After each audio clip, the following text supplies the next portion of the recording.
Hi knitters, welcome to the office slash craft room here at Knitting in the Park. If you've been following along, you've been seeing a flurry of chunky knit beanies, if you will.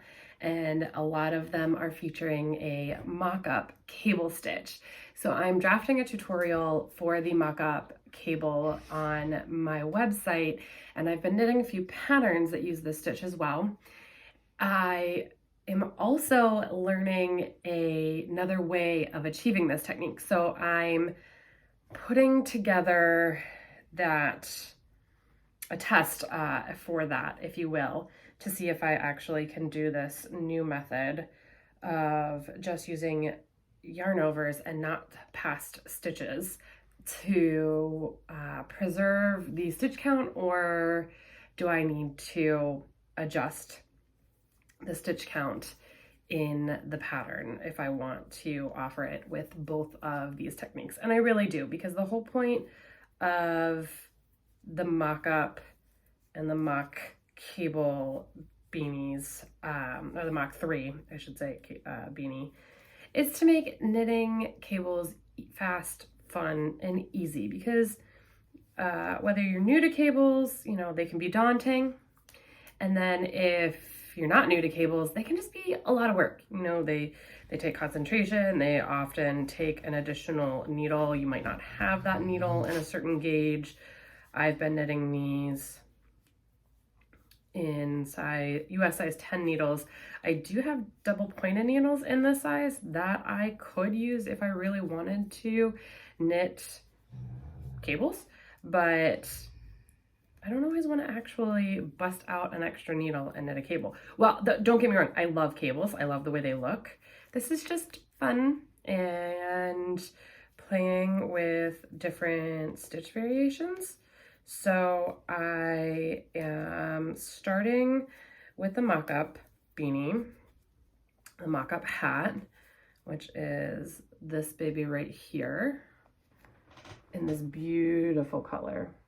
I love it. And I started off, this is the large. It's a little bit big on me. It actually will fit my husband. So that's kind of where that is. This is the one I knitted for myself. This is the mock 3, which is the third pattern that I created using the mock cable stitches. Let's see if you can see the difference in the sizing here. So this is about an inch or two bigger in circumference than the pink hat, and the stitch count is very similar, if not the same, for both of those patterns. So you can just kind of get an idea there for the different sizing options. I tried a different variation in a kid size as well. This one didn't really achieve. I was trying to alternate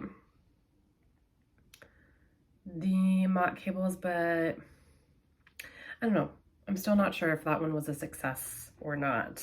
Time will tell. I might try it again with this new variation. So let's talk about the two different mock cable techniques. The first mock cable technique uses slipping a stitch purlwise with your yarn at the back of your work, and then knitting 2 stitches, and then passing that slip stitch up over and off the needle to create that, it uses the bar of the stitch to create that elongated look of when you actually knit or a cable, and when you bring one of those cables around in that twist. But it can get tight, I've noticed, depending on the gauge that you're using. So this second skill that I'm going to try out here, or I should say method, not skill, it's actually a little bit more simple. So if you're passing a stitch up and over, that means you're losing a stitch to your pattern. So that's round 1. And then the second round, you would knit 1 yarn over to create the stitch that you've lost, right, that you've passed over. The second technique simply uses a yarn over before, then you knit your stitches, right, the distance for which you'd like to have the cable, and then you just pass that yarn over. Now the beauty of this is that you can use the tension from the yarn over, making it as loose or as tight as you need it to be, to, in theory, preserve the cable or achieve the stitches that you want. So the first technique, I've had it pass over 2 stitches. So the cable is like the width of a 2 or 3 stitch section of the hem. I'm hoping that with the yarn over in this technique, I can just do a nice loose yarn over and then lift that up and over the 3 stitches to create a similar effect. Now, of course, because I don't like to waste my time and do swatches, plus swatches for knitting in the round are super annoying because you can knit it back and forth, but it doesn't really necessarily always achieve the same gauge. And you can also knit it in the round, just either leaving kind of like a yarn tail or leaving the yarn connected, but just kind of shifting and doing like an I-cord, but not cinching it tight. And that's annoying to me. And it's being a mom and life being as it is and super busy, plus just my personality of not liking to waste my time.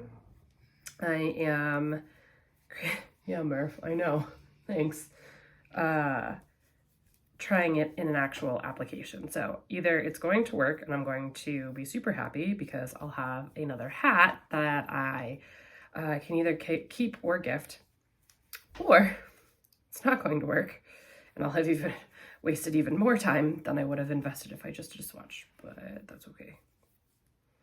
That's kind of, oh no, what happened to that pearl? Bear with me while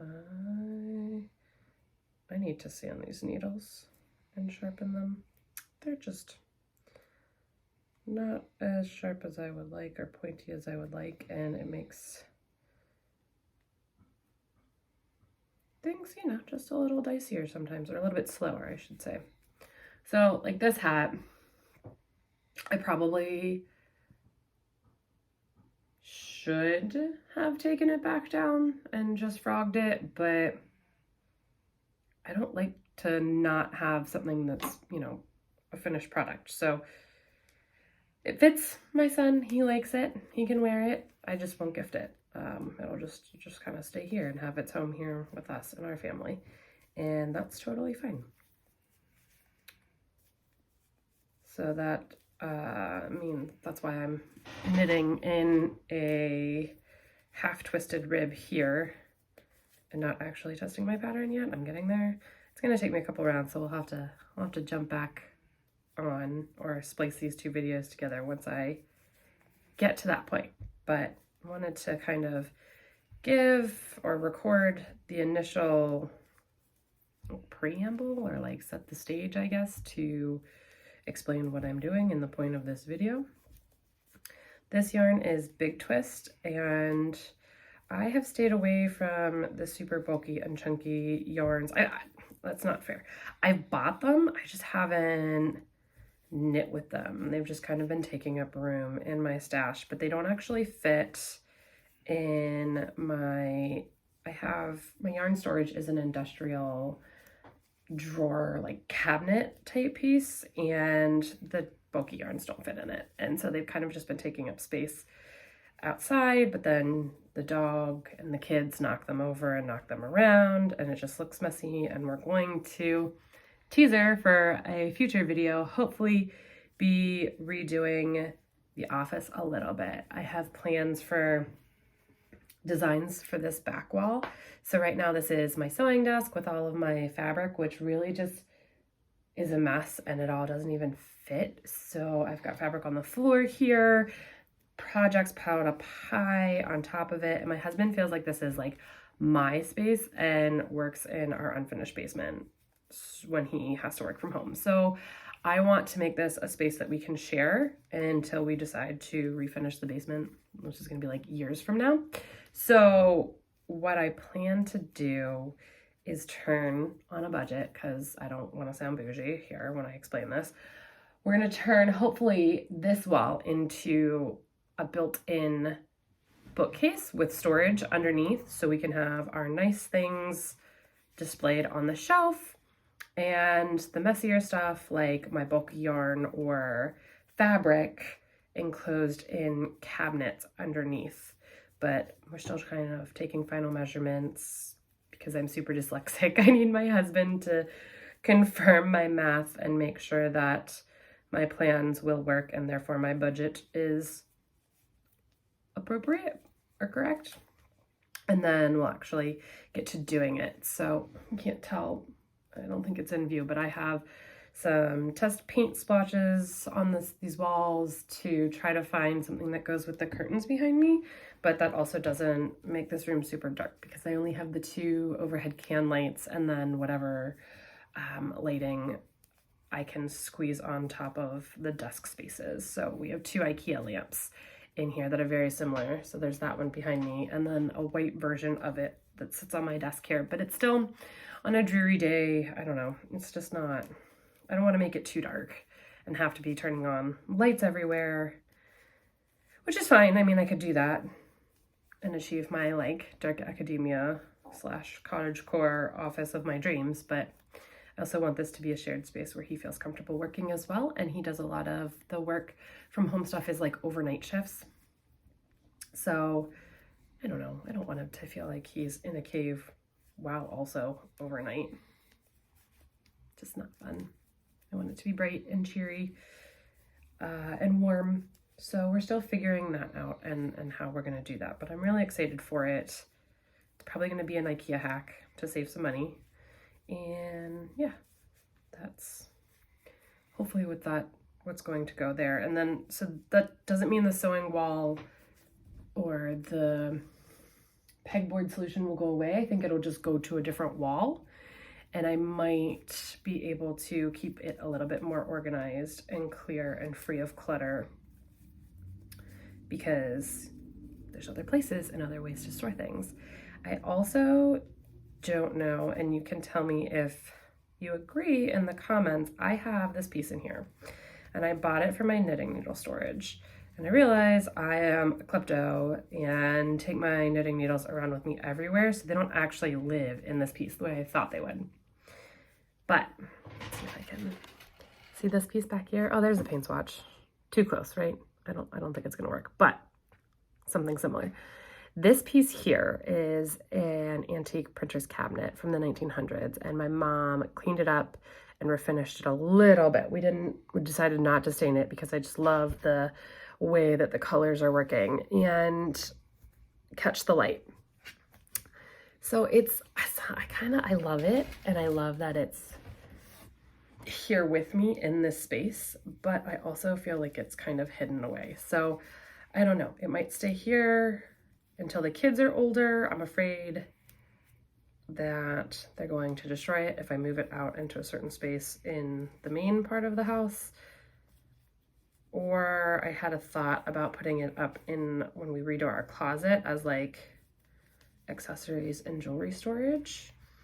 But there's a slit in the boards that make the bottom of the drawer, so I would have to find a way to, without altering the piece or changing its integrity, put a kind of false bottom in so that earrings and things don't fall through. It's also, the drawers are very shallow. They're not very tall because obviously they are designed to store letters for a printing press, like typography stuff. So we'll see. We'll see. I just feel like it's just not getting its proper place in our house if it is here with me. I also don't know how I feel about having it being so utilitarian where I'm going into it multiple points throughout a day because I don't want to destroy it. It is wood on wood,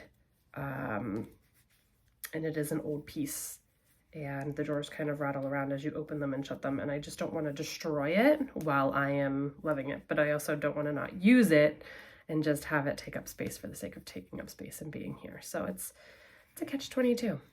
So yeah, you're getting a lot more information than just the test knitting a hat, but I guess that's the point of this video, right? To sit and catch up and knit a little bit together. So this is coming along well, like 3 rounds in. We'll meet back in a little bit once I am ready to get the cable portion tested.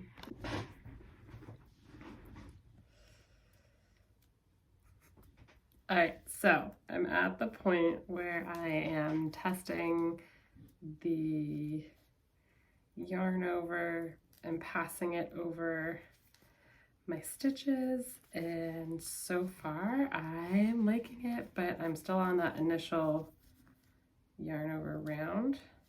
So I have to wait one more round till I really get a feel for this, but so far I really like it. So the pattern is written with a purl stitch in between a 3-stitch mock cable. The purl, I feel like, is helping because it's giving a little bit extra length to that yarn over, right? Having to take the yarn from the front of the work to the back of the work and then do the yarn over. So when the stitch is brought up and over the 3, it works. It is as snug as it needs to be, but it's not super loose. But it's what I was worried about was that was gonna like choke the 3 stitches. It was gonna be too tight, and I don't think so. So I think I can keep the stitch count the same. I want to sharpen these needles. Wow, that's easy. All right, so purl, wrap, 1, 2, 3, bring that up and over. Woohoo! Right, this is the last one, so then it'll be a true test because I'm starting to think I'm going to lose the game of yarn chicken actually making this a hat, but that's a part 2. Okay, so start with our purl 1. 1, 2, 3, purl 1, 1, 2, 3, purl 1, 1, 2. Oh, that's nice. Okay, so there's an obvious difference. Now, in terms of knitting, this is easier on your hands, easier pattern to follow. I mean, I say that relatively because it's a pretty easy pattern to begin with, but it's gonna be a little bit difficult because it's the same. So the slip stitch, when passed over knitted stitches, there's a bit of a diagonal slant, if you can tell in the finished hat, where in the test, this yarn over lays like a complete horizontal bar. So in terms of actually mocking a cable, this is the way to go. I'm not even gonna call this a mock cable. I don't know what I'm gonna call it, but it's not gonna be a mock. It's not gonna be a mock cable. This is gonna be something that I think I play with a lot. Which I'm bummed this isn't gonna be enough yarn because I think this is gonna be a really fun pattern, but that's okay. I'm just gonna do my idea And then I'll grab another skein of yarn because I still have some chunky, super bulky to play with. Okay. I have to figure out what I'm going to call this when I do make it into a hat. But oh, that is pretty. I think you could do it with or without the pearl. I like the pearl just because I like that linear, that vertical delineation as the pattern is knit up, like up the hat. But we can try it without too.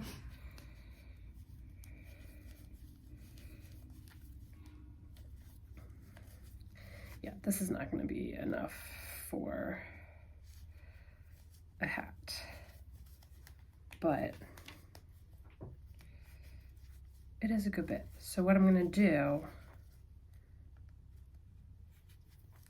because this is the appropriate gauge for my daughter, her chunky little noggin, I'm debating whether I need to even take out these last 2 rows, but I think what I'm going to do is turn it, find a crochet hook that works with this gauge, do a crocheted bind off, and then do some kind of scalloped / picot edging, which I did on the first track shawl, and turn it into a little crown, ear warmer kind of a situation.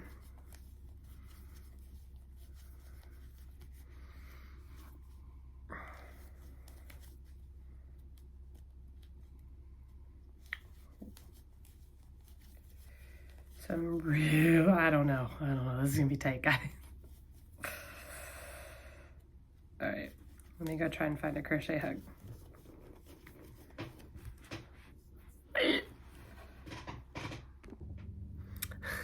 So today is a day of happy accidents. We left off, I was gonna crochet around and turn the test hat into something else, and it worked.